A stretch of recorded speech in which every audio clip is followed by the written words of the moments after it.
Welcome to SinoWarfare with Ralph D. Sawyer. The epic Battle of Chengpu, in which a coalition of older northern states under Jin's leadership repulsed Chu's formidable thrust into the Chinese heartland, unfolded early in the spring of 632 BC in Wei's northeast corner, as you can see on this map. Jin's forces were commanded by Duke Wen, a man who had gained the throne after 19 years of wandering among the feudal lords. During that time, he acquired extensive knowledge of the realm's topography, the character of the various states, and the personality of many rulers, all prerequisites for a rational approach to battle. By the time the clash occurred, Jin had been organizing its people and training its troops for a few years. However, the army hadn't been truly tested, and the political situation in the middle of the realm was complex. In comparison, Chu was a comparatively young, but increasingly prosperous and aggressive state. It was also significantly larger than Jin, which, after recent clan conflict and political reorganization, had tenuously annexed a few contiguous minor states. However, still being somewhat compressed, Jin could only raise a limited number of troops. It was therefore compelled to appeal to two other powerful states, with whom the Duke was related by marriage, nearby Qin and Qi in the distant east.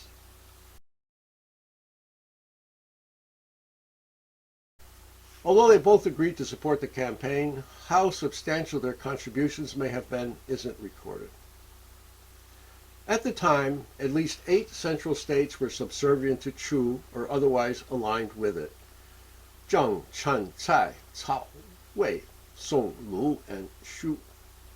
Being coerced, their allegiance wasn't just minimal, but highly suspect, because it constantly wavered between Chu and whoever applied the most pressure at any moment. In particular, Zheng, now significantly humbled from its Shuga days, and Song constantly vacillated. Chu's invasion of Song prompted Jin to initiate a punitive campaign. With its capital besieged for having recently reverted its allegiance to Jin, Song appealed to their new benefactor for rescue.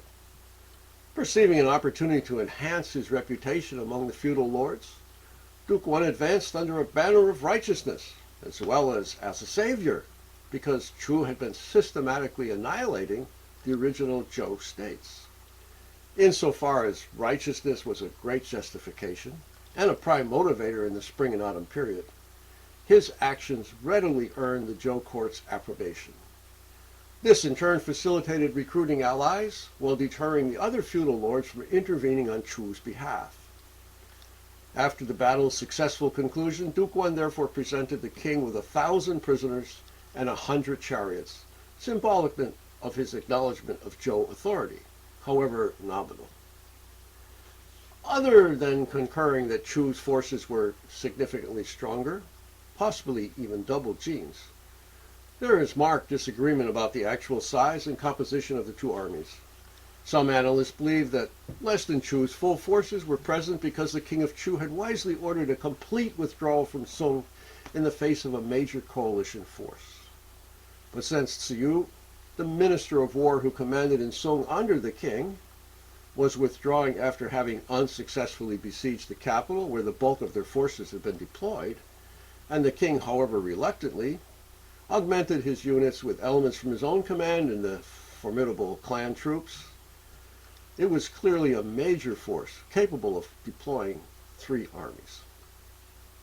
The size of Jin's armies depend upon whether the Qin and Qi contingents actually deployed at Chengpu or they just provided ancillary support, which seems more likely. Jin reputedly fielded 700 chariots. Chu doubled that with 1,500, an astonishingly large and somewhat dubious number. Total participants on either side also depend on their form of organization, something we'll talk about separately. Fundamentally, it should be remembered that despite the presence of large infantry groups, chariots were considered the decisive element. Manned by 3 men, an archer commander on the left, driver in the middle, and a fighter on the right, they were the vehicles of aristocratic warriors. They might be accompanied by members of their own clan, or lower class infantrymen, and numbers that range from 10 to 72, with a 25 apparently being the most common. Although the military writings described highly idealized, hierarchically organized forces based on multiples of 5, which would lead to an army of 12,500 under general, at the time of Chengpu, 6,000 per army would probably have been the maximum, half that more likely. Spring and autumn armies normally engaged in archery fusillades at 100 yards, and they continued to employ their powerful bows and arrows until the infantry engaged with shock weapons. A general melee then ensued, rather than the organized formation-based fighting witnessed in the Warring States period. It might again be remembered that this was an era in which martial values predominated, and the officers tended to fight more for personal glory as warriors than soldiers. Jin operated on the premise that Chu's commander wasn't just arrogant, but had rashly sought out a confrontation. Furthermore, they realized Chu's forces included decidedly inferior components. Having failed in Song, Ziyu had not only argued vehemently with the king of Chu against withdrawing to preserve their forces, a tactic that would be fully in accord with Sun's subsequent concept of adopting the strategic defensive, but insisted upon confronting the Northern Coalition. His was a vainglorious quest, another of the fatal flaws outlined in The Art of War. An earlier incident attested to his unworthiness to command, while his impetuosity in having ordered costly assaults on the fortified Song capital showed his disregard for the soldiers' lives. The final pre-battle disposition must have looked something like this.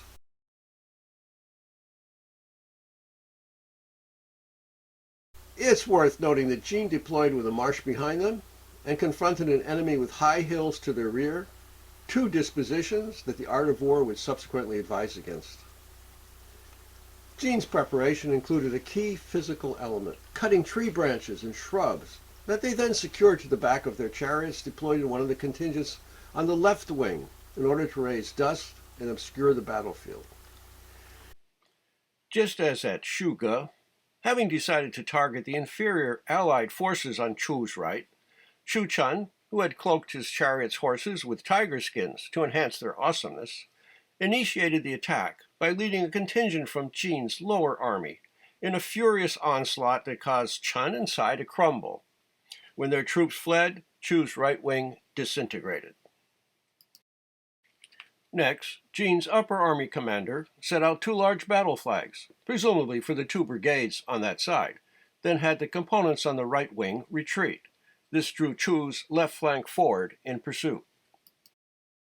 As this unfolded, the commander of the brigade still positioned on Jin's left flank feigned a general withdrawal by having his chariots drag the brush around. The dust sufficiently obscured the battlefield that Ziyu, Chu's commander, was lured into thinking a complete rout was occurring. Ziyu therefore released his core troops to directly assault Jin's center army, even though his right flank had collapsed. Suddenly, the 2 Jin clan brigades deployed in the middle, slashed across the battlefield and struck them, no doubt in conjunction with the brigade that had been dragging the brush from the upper right. The 2 apparently retreating brigades in Jin's upper army turned about and mounted a pincer attack that resulted in Chu's left wing being shattered and Chu's forces decisively defeated. Ziyu is said to have gathered the remnants of the army, primarily his clan forces, and refrained from further aggressive action in order to avoid personal defeat. 2 distinctive actions thus shaped the battle's course and determined its outcome. First, Jin's unexpected focal strike on Chu's weakest elements, possibly while the preliminary posturing was still underway. Second, coordinated feigned retreats by Jin's right wing, and apparently by the Central Army and elements of the Lower Army that were masked by clouds of dust. When their overconfident opponents raced forward to exploit the apparent weakness, Chu's fate was sealed. Although Chu assumed the role of aggressor, Jin controlled the circumstances and chose the battlefield by deliberately withdrawing to Chengpu's conducive terrain, after having invaded Wei and Cao, instead of confronting Chu some 90 li further south. This compelled Chu to come forth. Fighting far outside their border, Jin definitely had a more arduous trek. However, after initially deploying the leisurely executed three-stage withdrawal that Duke Wen had promised the King of Chu in the past when he aided him during his years of travail, this allowed Jin to dictate the pace of developments and await the enemy rather than rush to the battle site. In contrast, Chu's forces were exhausted from their lengthy exposure in Song and their race homeward. But this advantage shouldn't be overestimated, because both of them rested overnight in place prior to the actual clash. Chu probably erred in not blocking Jin's advance much earlier, perhaps when it had to ford the Yellow River, or in not attacking Jin's armies while they were entangled in Cai and Wei and more vulnerable. This would have forced them to fragment their forces and allowed Chu to exploit its superior strength and locally achieved tactical imbalances of power, a concept we'll revisit with Sun Tzu's Art of War. Finally, although Tzu is universally blamed for his arrogance and his rashness, Chu's overall battlefield record and the army's experience and its reputed ferocity suggest his hubris was not totally unjustified. Seeing his opponent slinking away no doubt greatly increased his blinding confidence. The Battle of Chengpu thwarted Chu's quest to dominate the realm and initiated a 100-year struggle between Jin and Chu. Duke Wen of Jin was soon acknowledged as the new hegemon, and the smaller, pivotal states that inclined to Chu out of necessity generally aligned themselves with him. However, they still couldn't escape the geostrategic consequences of being caught between two ambitious behemoths. The next two battle talks will be devoted to three battles that not only exemplify the use of unorthodox techniques, but also date roughly to Sun Tzu's presence in Wu. Meanwhile, thank you for watching, and if you are so inclined, please hit the subscriber button, which will cost you nothing but help ensure our continued visibility.